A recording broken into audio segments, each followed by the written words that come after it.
Dear student, today we are going to study a new topic, that is your calorimetry.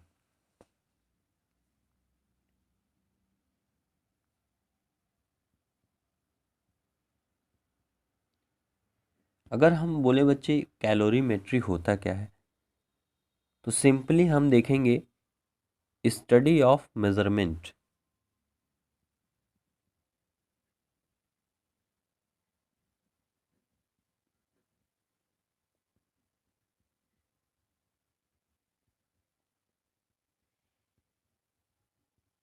Study of measurement of heat, यानी हम heat के measurement को ही हम क्या कहते हैं, कैलोरीमेट्री। ठीक है। कैलोरीमेट्री को पढ़ने के लिए सबसे पहले हमको जानना पड़ेगा बच्चे स्पेसिफिक हीट। हम देखेंगे स्पेसिफिक हीट क्या होता है और स्पेसिफिक हीट क्या होता है, और उसके बाद एक और टर्म हम इसमें जोड़ सकते हैं, स्पेसिफिक हीट कैपेसिटी। ठीक है बेटा। जैसे स्पेसिफिक हीट कैपेसिटी, यानी हम देखेंगे specific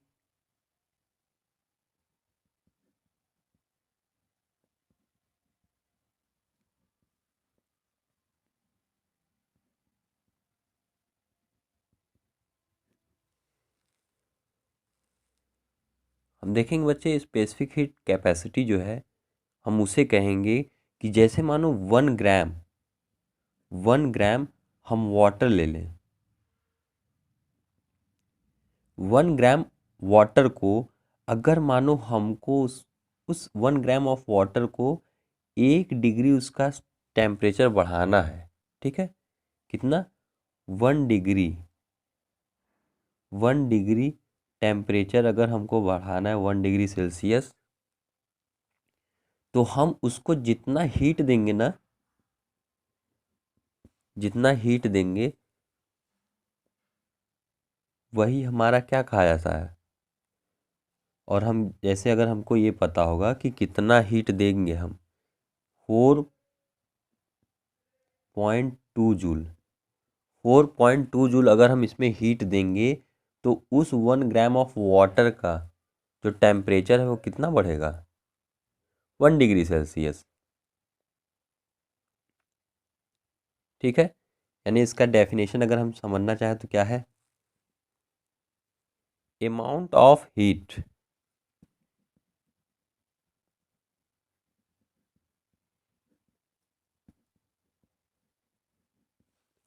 amount of heat required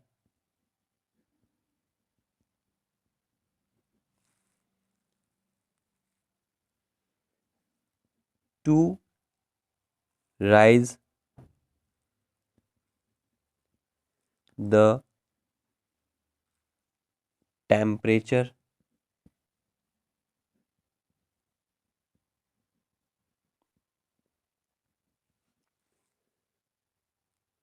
temperature of 1 gram substance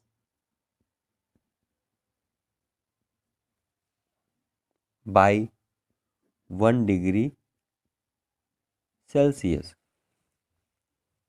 ठीक है बेटा। यानी हम यहाँ जो मास ले रहे हैं 1 ग्राम, कहीं कहीं किसी किसी बुक में 1 किलोग्राम भी बता सकता है। ठीक है। तो आपको परेशान नहीं होना है, केजी और ग्राम में फ़र्क होता है। जैसे मानो यहाँ हमने 1 ग्राम के लिए हमने जूल ले रखा है, तो 1 केजी के लिए हम क्या 1 किलो जूल ले रखेंगे। ठीक है बच्चे। हम बात जैसे हम क्या देख रहे हैं कि वाटर 1 ग्राम वाटर को 1 डिग्री सेल्सियस हमको बढ़ाने के लिए बहुत ज़्यादा हीट की ज़रूरत पड़ रही है। अगर यही चीज़ अगर हम कॉपर के साथ करना चाहें, अगर यही चीज़ हम कॉपर के साथ करना चाहें, तो हमको क्या मिलेगा? जैसे मानो, चलो देखते हैं एग्जाम्पल हम ले लेते हैं कॉपर। कॉपर के साथ हम क्या देख रहे हैं कि इसको 1 ग्राम हीट इंक्रीज करने के लिए, जैसे 1 ग्राम, ये कितना है, कॉपर 1 ग्राम है, इसको अगर हमको 1 डिग्री सेल्सियस इंक्रीज करना है ना, तो हम देखेंगे कि हमको कितना हीट देने की जरूरत पड़ेगा, 0.45 या 0.4 जूल।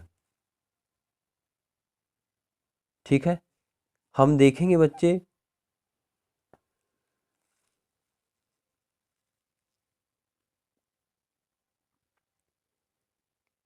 जैसे जो अगर जिसका किसी भी बॉडी का, और जैसे ये जो एब्जॉर्प्शन होता है इसी को हम कैपेसिटी बोल सकते हैं, इसी को हम कैपेसिटी बोल सकते हैं। जैसे क्या है कि एक तो स्पेसिफिक हीट, यानी वो पर्टिकुलर हीट जो हम उस सब्सटेंस को दे रहे हैं कि क्यों, एक ग्राम, 1 ग्राम को हम 1 डिग्री सेल्सियस राइज करने के लिए जितना हीट दे रहे हैं वही स्पेसिफिक हीट कहा जा रहा है।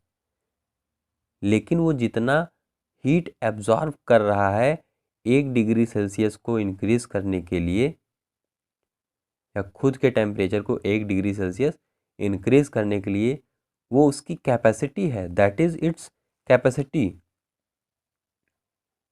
हम देखेंगे स्पेसिफिक हीट कैपेसिटी। अगर किसी बॉडी का स्पेसिफिक हीट कैपेसिटी लो है,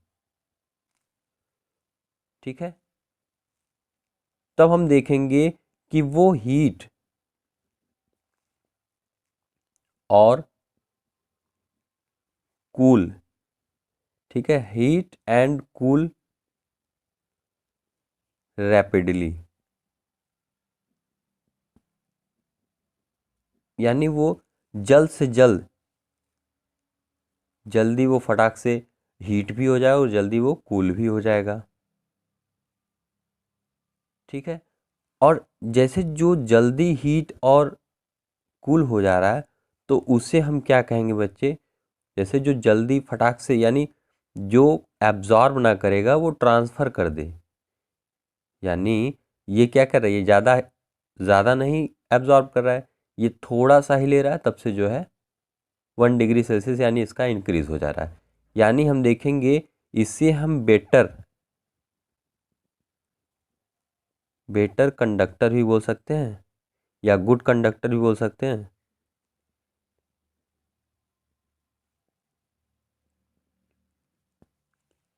ठीक है, और गुड कंडक्टर हम किसे कहेंगे, जो हीट को पास करे, जो हीट को पास करे,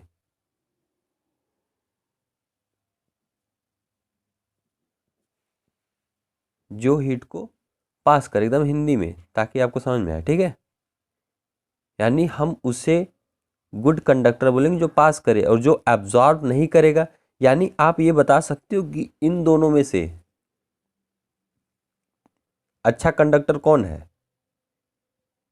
इन दोनों में से अच्छा कंडक्टर आप देखोगे तो आपको कॉपर मिलेगा।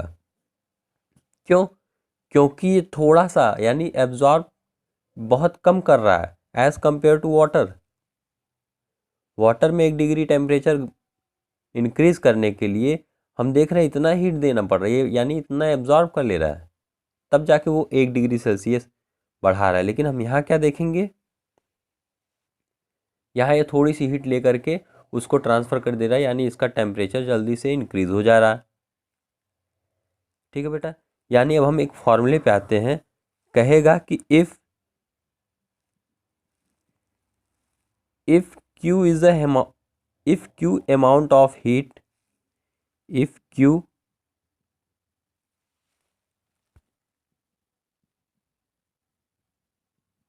amount of heat, if Q amount of heat given to the substance, ठीक है, if Q amount of heat given to that substance and M क्या है, एम क्या है, mass of that substance, mass of that substance, mass of that substance. ठीक है। And जो डेल्टी है, डेल्टी हम मान ले कि यानी चेंज इन टेम्परेचर, यानी उसका मास कुछ दे रखा है, उसमें जितना हमने हीट हम दे रहे हैं उसको क्यू मान लिए, और उसमें जो चेंज होगा उसको डेल्टी कहेंगे। डेल्टी क्या है, डेल्टी क्या है, raise in temperature, raise in temperature.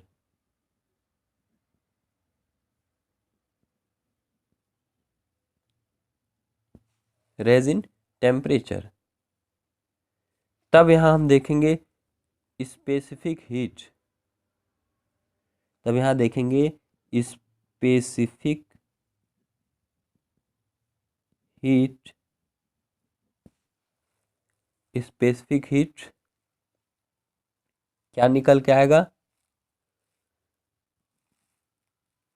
Specific heat को हम सी से डिनोट करें, ठीक है बेटा। स्पेसिफिक हीट निकल के आएगा अपना Q upon M del T। यानी यहाँ से अगर हम Q की वैल्यू, यानी हमको जितना हम उसको Q देखेंगे, इसका अगर कैलकुलेशन करना चाहें, हमको कितना टेम्परेचर देने की ज़रूरत है, M C डेल T। ठीक है बेटा, M C डेल T, ये आपका न्यूमेरिकल पर्पस के लिए बहुत इम्पॉर्टेंट है।